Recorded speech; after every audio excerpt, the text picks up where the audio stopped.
안녕하세요. 홍프로 스포츠입니다. 적중하신 가족방분들 모두 축하드립니다. 홍프로 가족방에서 모든 경기, 언오버 및 핸디캡, 최종 조합 공유해드리고 있습니다. 적중률 높은 홍프로 가족방은 고정 댓글에 있는 링크로 문의해 주시기 바랍니다. 6월 5일 일본 리그컵 4경기 분석 시작하겠습니다. 첫 번째로 가시와 대 나고야 경기 알아보겠습니다. 먼저 가시와는 상당히 부진한 양상이다.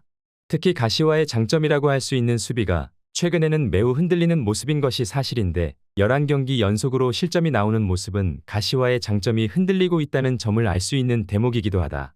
생각보다 라인을 올려서 승부하는 시킨스가 잦은 편인데 이 때문에 가시와가 어느 정도 뒷공간에 대한 우려가 없는 팀은 아니라고 볼만할 것이다. 이어서 나고야는 패배했지만 공격적인 교체를 바탕으로 승부를 건 상황에서 득점이 나오는 모습을 보여주기는 했다. 일단 나고야가 전방에서의 압박 강도를 높이는 상황도 보여줬다는 것이 사실이다. 가시와가 지난 경기에서 상대가 압박하는 상황에서는 빌드업이 롱볼 위주로 불안해진 면모를 보였던 것도 사실이기에 이를 생각하면 나고야가 전방에 힘을 주는 것으로 어느 정도 효과를 기대해 볼 만할 것이다. 일단 나고야가 전방에서의 압박 강도를 높이는 상황이 없지는 않은 편이다. 이 상황에서는 가시와도 빌드업이 꽤 난잡해지는 양상을 보여주는 편인데 생각보다 높은 라인을 잡는 가시와 입장에서 최근 11경기 연속으로 실점이 나오는 모습도 좋게 보기는 어려운 게 사실이다. 나고야가 할 만한 상황이라고 보여진다. 나고야 승리를 추천합니다. 두 번째로 FC 도쿄 대 산프레체 히로시마 경기 알아보겠습니다. 먼저 도쿄는 지난 경기에서는 자기 진영에서의 실수가 나오며 패배를 기록할 뻔하기도 했다. 사간도스가 결정력에서 그다지 좋지 못했던 것이 상당히 다행이었던 경기였다. 특히 히로시마가 상당히 전방에서의 압박을 잘 가져가는 편이기에 자기 진영에서의 공전달에서 삐긋하는 상황에서는 안정세를 장담하기 어렵다고 보는 것이 나을 것이다. 이어서 히로시마는 공수 전환 능력과 압박 능력은 여전히 높은 평가를 해줄 수 있을 것이다. 다만 히로시마도 도쿄를 상대로는 실점 위험성이 상당히 크다고 본다. 특히 도쿄가 롱킥으로 상대를 공략하는 데 부진한 팀은 아니다 보니 히로시마도 전반적인 승리 패턴이 다득점 양상의 모습이기도 했다. 물론 지난 경기에서도 하이프레스로 상대의 실수를 유도한 점은 꽤 긍정적인 평가를 들을 만하다고 본다. 일단 히로시마의 하이프레스가 키포인트가 될 전망이다. 지난 경기에서도 도쿄가 전개를 하다가 자기 진영에서의 실수로 실점 위기를 자초하는 모습을 보였다. 히로시마를 상대로도 롱킥으로 역습을 가져가며 득점을 기록하는 상황은 많았지만 수비적인 안정세를 신뢰하기엔 다소 무리가 있다고 보여진다. 산프레체 히로시마 승리를 추천합니다. 영상은 잘 보고 계신가요?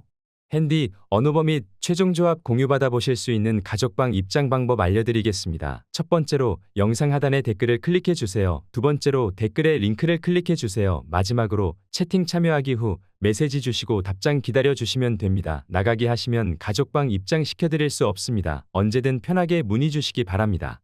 세 번째로 니가타 대 V 바렌 나가사키 경기 알아보겠습니다. 먼저 니가타는 하위 전력을 상대로는 꽤 점유율을 높이며 승부를 거는 편이다.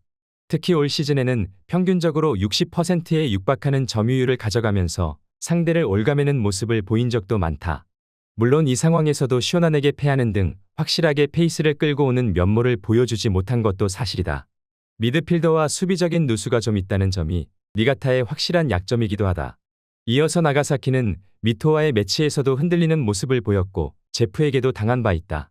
전반적으로 상대가 눌러버리는 상황에서는 수비적인 약점이 꽤 큰 모습을 보인다.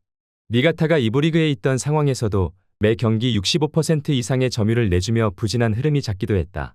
물론 주니오가 스피드를 이용해서 니가타의 킬러 노릇을 하는 등 나가사키가 니가타를 상대로 열세만 보였던 모습은 아니었다. 일단 니가타가 점유를 위해서 상대를 눌러버리는 상황이 잦았던 것이 사실이다.